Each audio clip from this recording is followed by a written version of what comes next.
Welcome to another episode of Everything We Do is Magic, where we show you the reality that magic is in everything we do. Of course, the magic that we're talking about is the magic of the mind, which is the only real magic there is, because whatever we think is created. Well, a little while back, I fell victim to what is known as the chef's curse. I spent about I was figuring up today, almost 30 years of my life in the food and beverage business. I've worked with some really good chefs, worked in some really nice places. And one of the things that I'd always heard about that was so hard to prepare was risotto. I mean, you've seen Hell's Kitchen where Chef Ramsay's calling people donkeys for how terrible their risotto is. Charlene and I had been getting the meal kits with the pre-portion, the ingredients there and the recipe, and you make it. So risotto was in this dish, and so I felt a little full of myself and undaunted, dove in, and wouldn't you know it, the first time I'd ever made risotto, it came out perfect, creamy, rich, delicious, flavorful, exactly like it was supposed to be. Now, that is the chef's curse. The chef's curse is this idea that if you ever make a dish for the first time and it comes out perfectly, you can never make that dish again because it will never rise to that perfection. So, what does that have to do with magic, with mindfulness, with creating my reality, with manifesting my desires? Well, it occurred to me as I was thinking about this that I often do that I will get right to the verge of going over the hump and find some reason to undermine or some way of undermining my progress. And it's almost like there's a fear of success. Like once I do this thing really well and perfect it, almost like what will be the purpose then? That there'll be nothing else to go for. Or worse than that I'll have to repeat it. I know how hard it took me, how long it took me, the struggle it took me to get to this point. And now am I going to have to keep climbing and pushing a rock up the next hill? Unfortunately, or fortunately, I should say, the answer is yes. That even once there's no perfecting anything. There's no getting done. There's no place where we push the rock up and we leave it and we're done.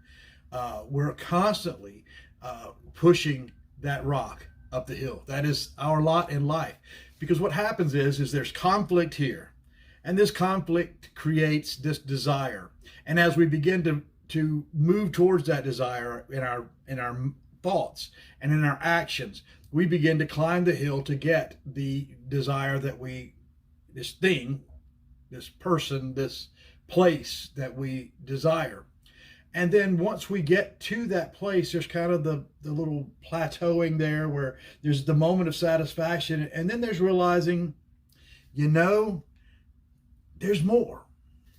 It is our lot in this life that we've chosen, in this manifestation that we've chosen, in this iteration that we've chosen, to constantly experience and expand. And what happens is we emotionally tie in, because we've put all this effort and all this emotion into it, we tie into the result rather than the experience. And that's really all we're here for. We're not here to get anywhere. We're not here to do anything. We're not here to build anything, to create anything. We are here to exist, to be, to allow creation to spring organically from within us. And that's a hard place to be. And it comes with being satisfied in every area of the journey. It comes from being satisfied from that first step that you're forcing yourself to make in that direction. It comes from being satisfied with the conflict, even before that stirs you're moving in that direction. It comes from being satisfied with the climb, the move, the every obstacle, and thankful for the obstacles. It's kind of like, again, the video game analogy. every level you're at, there's some thing you have to deal with, some uh, uh, skill you have to learn, some way of pressing the buttons a certain way and moving your character a certain way to navigate whatever obstacles are there. And so we do that, and we learn those skills, and we're thankful of those skills as we are appreciative, and thankful of those skills as we climb the hill, so that we're on that plateau. It's not an I finally made it. It's, what am I to learn here? And I know it seems kind of really narrow channeled and maybe even boring to live life that way. So when you find yourself in that situation, when you're, especially a situation like I had, when you've got that chef's curse thing, and you go and you create something, and it, for the first time, you try something and it turns out better than anything else that you could possibly make. Instead of turning away from it, use that momentum then to try something else, because that's what happens is too often as we get to that plateau, we begin to slow our momentum down.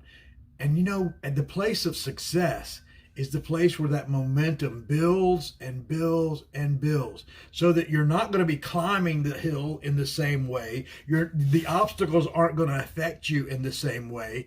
The resistance isn't going to be as strong, because it's not going to be coming from you. You're freeing yourself to become you. You're gaining that momentum. And that's the place that I think we're entering into in this next year, is a place of finding our momentum and continuing in that momentum, so that there's no more fits and starts and small moves of this new paradigm coming in, that it is a swift and rapid and constantly moving, constantly changing landscape as we go forward into this new time, into this age of Aquarius, into this dawning of a new paradigm, a new way of doing life, a new way of doing business, a new way of loving, a new way of creating, a new way of communicating. Like us, subscribe. Make sure you tune in for more content here from Buckwheat Farms Magic Emporium and Ballroom. Until next time, namaste.